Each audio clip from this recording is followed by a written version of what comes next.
भाई जी निरंतर नाम जप करते थे, तो जब वहां से लौटे तो सायंकाल समुद्र के किनारे बैठे हुए थे।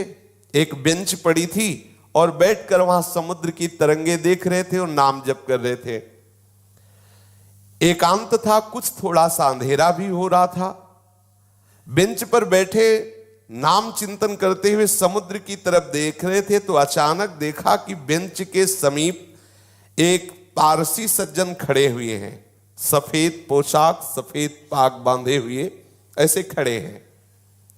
बहुत देर तक भाई जी उनकी तरफ देखते, फिर नाम जप करते, फिर देखते और वो खड़े ही रहे। भाई जी ने सभ्यतावश कहा, साहब बैठ जाइए। अब वो बोले डरिएगा नहीं। भाई जी ने कहा, मैं क्यों डरूंगा? बोले नहीं, मैं कोई आदमी नहीं हूं, मैं प्रेत हूं। एक बार भाई जी को पसीना आ गया, जैसे कोई एकदम बोलेला कि तो एकदम। उसने पहले कहा कि आप डरिएगा नहीं, मैं प्रेत हूं। सुनते ही भाई जी के पसीना आ गया। मतलब एकदम अचानक किसी को भी ऐसा हो जाएगा। उन्होंने कहा, डरिएगा नहीं, मैं उन प्रेतों में नहीं हूं जो किसी का अनिष्ट कर सकूं। मेरी हिम्मत नहीं थी कि मैं आपसे बात कर सकता यदि आप ना बोलते।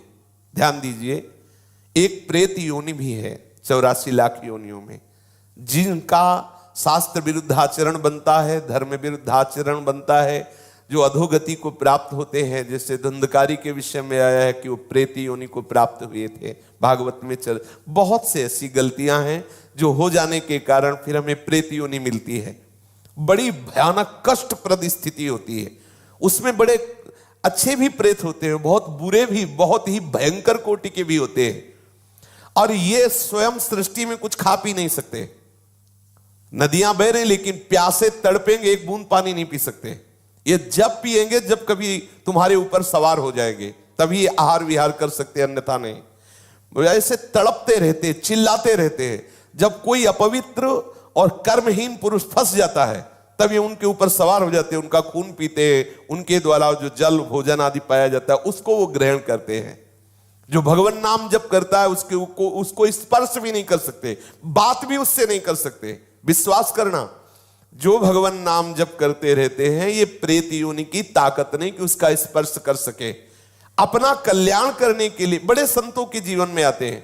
देखा गया पूज्यपाद सिउड़िया बाबा जी के भी जीवन में पाया गया कि एक बार वो वृक्ष के नीचे बैठे हुए थे तो देखा एक प्रेत वृक्ष को हिला रहा है। बाबा की दृष्टि गई, उन्होंने सब साधकों से कहा, सावधान, यहाँ प्रेत आ चुका है। अब तो सब घबरा गए बात सुनते ही। बाबा ने कहा, पर चिंता मत करो, वो सामने नहीं आएगा, किसी को छुएगा नहीं।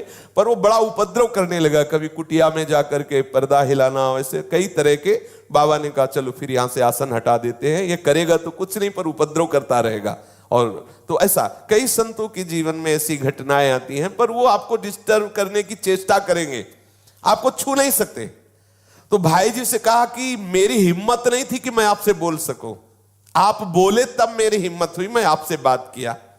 मैं आपसे सहायता मांगने आया हूं, मेरा उद्धार कर दो। भाई जी थोड़ा हिम्मत किए। जब वो बोला आपसे सहायता करने आया, आपका मैं अनिष्ट नहीं करूंगा, मुझ में ऐसी ताकत नहीं है कि मैं यहां किसी से भी बोल सकूं। जब तक कोई मुझे बुलाएगा नहीं तब तक मैं बोलूंगा नहीं। देखो ये सूक्ष्मता की बात। जिससे कोई खड़ा है, ए कौन हो, सुनो हमसे बात करो, अब वो बात करेगा। अगर आप ऐसा ना बोले तो इसीलिए बोलने की जरूरत क्या है। जैसे आप गंगा किनारे भ्रमण कर रहे हैं या कहीं कोई ऐसा दृश्य दिखाई देता, नेत्र नीचे कीजिए, चले जाइए। आपको अगर शंका है कोई खड़ा है क्या, क्यों शंका करो, चलो चुपचाप आगे बढ़ो। ए कौन है, सुनो बात करो हमसे, तो फिर बात कर लेगा तुमसे। वो कह रहे हैं, वो प्रेत बोला, हम लोगों के लिए आदेश, पूरी सृष्टि में मैं किसी को अपनी तरफ से नहीं छेड़ सकता जब तक कोई हमें न छेड़े। अच्छा, जैसे उनकी वृत्ति मलिन होती है, तो जब तक आप अपवित्र नहीं हो, जैसे जूठे मुंह हैं, ऐसे ही सब अपवित्र हैं, गंदे आचरणों का चिंतन कर रहे हैं, उनको प्रवेश होने की गुंजाइश है। कोई न कोई ऐसी घटना करेंगे जिससे आप उनसे आकर्षित हो, वस्त्र के द्वारा या किसी आसन के द्वारा। मान लो उनका ऐसा अपवित्र आसन है, अपवित्र वस्त्र है, जिससे किसी भी तरह उनका संयोग होने का है चांस, वो आप में प्रवेश कर जाएंगे। यदि आप नाम जापक हैं, पवित्र रहते हैं, तो कहीं भी भ्रमण करके देखा है, गंगा जी की परिक्रमा जब की तो कहीं भी कोई भी ऐसी घातक क्रिया नहीं। और जबकि जगह जगह स्मशान मिलते हैं, दोपहर में भी रात्रि में भी रुके, कभी ऐसा नहीं। कभी भगवान नाम जापक ऐसा डरे ना, पर अपनी तरफ से किसी से बोलने के लिए नहीं। कोई वस्तु पड़ी हो, कोई पद, ये सब नहीं छूना चाहिए। तुम्हें लगता है कि ये वस्त्र है, ये अटैची है, ये किसी की पर्स है, पता नहीं किस लक्षणों से युक्त है, तुम्हारी हानि कर दे, सहसा कोई पड़ी हुई वस्तु न छुए, किसी से बोले ना, अपनी तरफ से किसी से वार्ता न करे। ये अगर ऐसे सावधान रहे तो है। प्रकृति में है 84 लाख योनियों में एक योनि, पर कभी ऐसे सहसा किसी को वो आक्रमण करके नष्ट नहीं करते। कोई घबराए नहीं, ऐसा तुमसे बढ़कर वो नहीं है। सबसे बड़े प्रेत तुम हो। यदि आप अपने में रहो तो लाखों प्रेत आपके अधीन हो जाए। आप समझो, जहां यमपुरी की चर्चा आती है तो उन्हें प्रेत राज कहते हैं, यमराज जी को, और समस्त जीवों को प्रेत कहते हैं। भूत सर्वभूत हिते रता, सब भूत ही तो है। देखो ये 5 महाभूत है, नहीं ये भूत थोड़ी, ये महाभूत है। इनमें फंस गए, अब इनसे मुक्त हो जाओ। ये भूत है, परेशान करते रहेंगे। 5 तो लगे ही है, चूक गए तो और ऊपर इनमें छठा भी चढ़ जाएगा, और वो परेशान करता रहता है। इसलिए मैं प्रतीक्षा कर रहा था कि आप बोले तो मेरी हिम्मत पड़े। भाई जी महाराज प्रेत से बोले, तुम क्या चाहते हो? बोले, मेरे पास बहुत सी शक्तियां हैं, मैं कोई साधारण प्रेत नहीं हूं, मुझे गीता याद है पूरी। वैसे तो कहते गीता के श्लोक बोलो तो प्रेत भग जाएगा, वो कह रहा मुझे गीता याद है पूरी, पूरी गीता याद है मुझे। प्रेत लोक में बहुत दुर्गति हो रही, मैं बहुत घबरा गया हूं, वहां बहुत दंड मिलता है। देखो एक बात ध्यान रखनी कि यदि आप भगवत मार्ग में चल रहे हैं, मनमानी गंदे आचरण करेंगे शास्त्र विरुद्ध, तो भगवान सब देख रहे हैं। डरो, इस बात से डरो, कहीं तुम्हारी दुर्गति ना हो। देखो बोला मैं, मुझे गीता याद, कंठस्थ 18 अध्याय। तो उन्होंने कहा कि आप तो पारसी हैं, आपका कैसे कल्याण होगा? आप किस पर श्रद्धा करते जो मैं वो क्रिया करूं आपका कल्याण हो जाए? तो उनका आप भगवान नाम कीर्तन करवा दीजिए और गया जी में श्राद्ध करवा दीजिए, मेरा कल्याण हो जाएगा। भाई जी महाराज उनसे बहुत से प्रेत लोक की जानकारियां ली। जीवन में कौन कैसे आचरण करता है, फिर मरता है तो कहां किस प्रेत योनि को प्राप्त होता है, उसने बहुत से परिचय बताए। बहुत से उन व्यक्तियों के नाम बताए जो भाई जी के परिचय के थे, मरे वो भूत बने, उनके भी बताए कि वो वहां अमुक अमुक गति को प्राप्त है। और बताया कि कुछ ऐसे भयंकर प्रेत होते हैं जिनको मतलब बस में करना बहुत कठिन होता है। अत्याचारी लोग जो भयंकर प्रकृति वाले, वो जब मरते हैं तो बहुत। अब जैसे कोई सतोगुणी है, थोड़ा साधन भजन शास्त्र स्वाध्याय करता है, लेकिन कोई भयंकर अपराध बन गया, गलती बन गई, तो ऐसी दुर्गति हो जाती है। जैसे विजय कृष्ण गोस्वामी जी के चरित्र में आता है कि वो परिक्रमा दे रहे थे, तो देखा वृंदावन में कुछ भक्तजन भंडारा कर रहे थे, तो उनको बुलाया विजय कृष्ण जी को कि आइए आप भी प्रसाद ले लीजिए।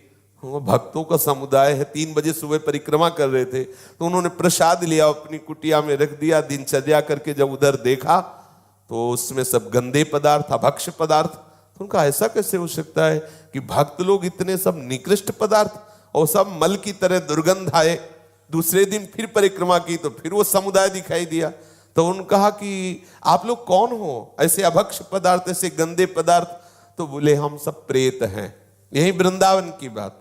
बोले आप कैसे प्रेत बन गए? तब उन्होंने अपनी अपनी घटनाएं बताई। जैसे एक बताया कि श्री ठाकुर जी के लिए जो अमनिया आता है उसको हम बिना ठाकुर जी को अर्पित किए अपने प्रयोग में ले लिए, इसलिए हमारी गति बिगड़ गई। ध्यान देना है, जैसे जो भी वस्तु मान लो मंदिर आदि में है जो प्रभु के लिए आती है, सबसे पहले प्रभु को अर्पित हो। यदि आप वस्तु आई और अपने घर ले गए, अपने प्रयोग में किए, वो अपराध है। जिनके ले आई उनको अर्पित करो, आप प्रसाद भुगता बनो, अमनिया नहीं। कोई भी पदार्थ वैष्णव को अमनिया सेवन नहीं करना चाहिए। ऐसा नंदगांव के एक पुजारी की भी बात है।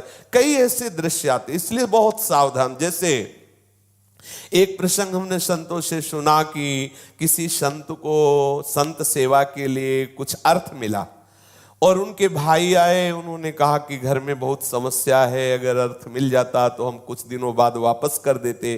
तो लाखों की उसमें संख्या में उन्होंने अर्थ अपने घर वालों को दिया।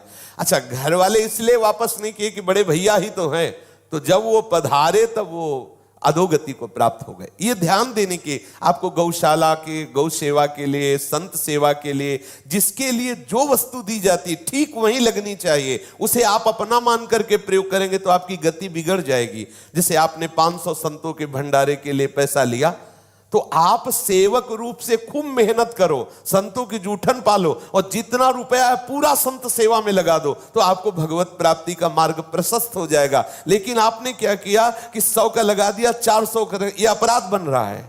ये आपकी बुद्धि को मलिन करके और ऐसे आचरण करवा देगा जिससे आपकी गति बिगड़ जाए। देखो, यहां मनमानी आचरण कर ले, लेकिन निर्णायक बैठा हुआ है, आपकी एक एक चेष्टा को देख रहा है। इसलिए देखो, आप डरो इस बात से। 18 अध्याय गीता के याद में प्रेत बना हुआ टहल रहा है और भाई जी से प्रार्थना कर रहा है कि बहुत दुर्गति होती है, बहुत मार पड़ती है, न पानी पी सकते हो, न खा सकते हो, कितना हमें क्लेश दिया जाता है। वो अपनी सब बातें बताने लगा। उन्होंने बताया कि 6 महीने पहले जिनकी मृत्यु हुई थी वो भी प्रेत बने, और भाई जी को परिचय बताने लगे कि आप विश्वास करो, मैं सबको जानता हूं जो जो बनकर के प्रेत लोक में गए हैं। एक हरिराम के ब्राह्मण थे, उनसे भाई जी ने कहा कि मैं गया तो नहीं जाऊंगा, आप जाकर के उनका श्राद्ध कराएं और नाम कीर्तन का अनुष्ठान हम करते हैं। गया में उस प्रेत के लिए पिंडदान कराया और खूब नाम कीर्तन किया। जब पिंडदान और नाम कीर्तन उनके लिए पूरा हुआ तो चौपाटी में ही बैठे हुए तो फिर वो प्रेत आ गया और उसने बहुत अश्रु प्रवाह करते हुए कृतज्ञता से कहा, अब मेरा काम हो गया, मुझे प्रेत लोक से उद्धार किया जा रहा है, मैं आपकी बार बार कृपा मनाऊंगा कि आपने मेरे को दुर्गति से बचा लिया। मैंने प्रेत लोक की स्थिति, वहां के कौन कौन से जीव गए हैं, क्या क्या उनको दंड मिलता है, ये सब बहुत विस्तार से बातें की, भाई जी कह रहे हैं। और किसी किसी को लेकर के हमने उनसे बात की तो उन्होंने बताया कि नरकों का दंड है, मतलब यहां देखने को नहीं मिलता, ऐसे भयंकर कष्ट प्रेतों योनि में मिलते हैं।